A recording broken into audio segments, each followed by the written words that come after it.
the un-Islamic things the Ottoman Empire did.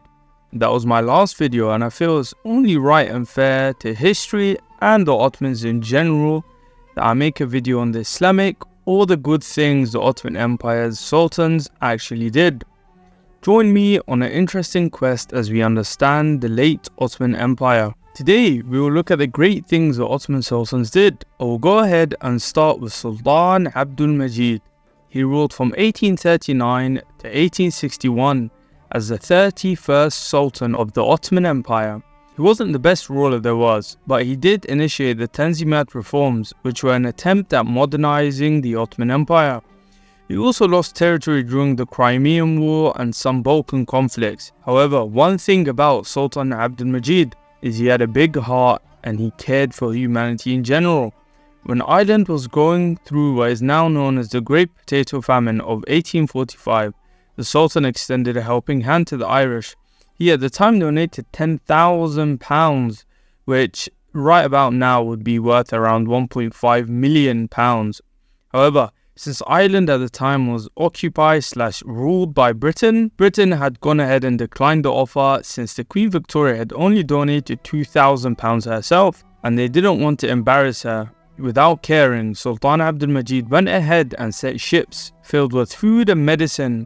These ships reached a town called Drogheda, north of Dublin.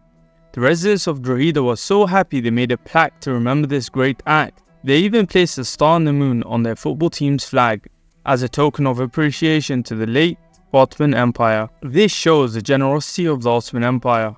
Moving on, Sultan Selim I, also known as the Grim. You may ask yourself, why the hell would I put him in a video like this? Well, he ruled from 1512 to 1520. Only 8 years, he conquered the Mamluks in Egypt and the Levant. Wait, yes, he did kill a bunch of Muslims, but when conquering the Safavid Empire, which was basically Persia at the time, he allowed many scholars and people of knowledge to live and didn't kill them. He even took many scholars fleeing from the Safavid Empire under his protection and gave them safe havens in Ottoman lands, allowing them to continue their studies.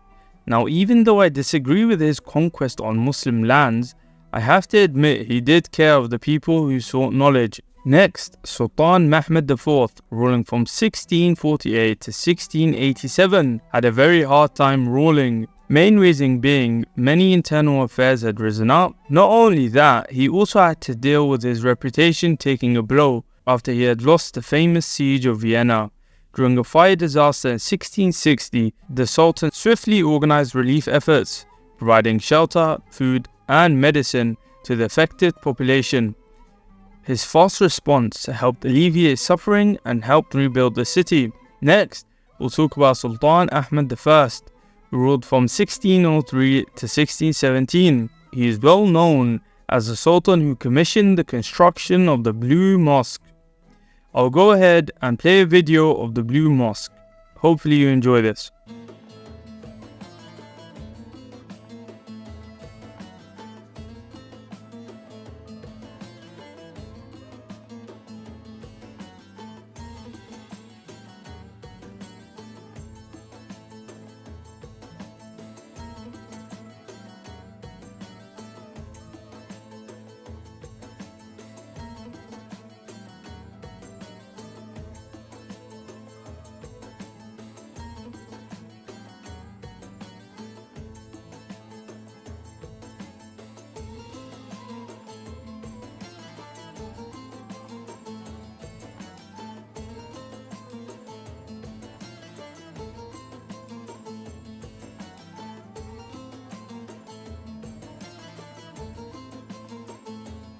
And that marks the end of my video on the great sultans that came from the late Ottoman Empire. I hope you guys enjoyed. Make sure to leave a like, comment, and to subscribe.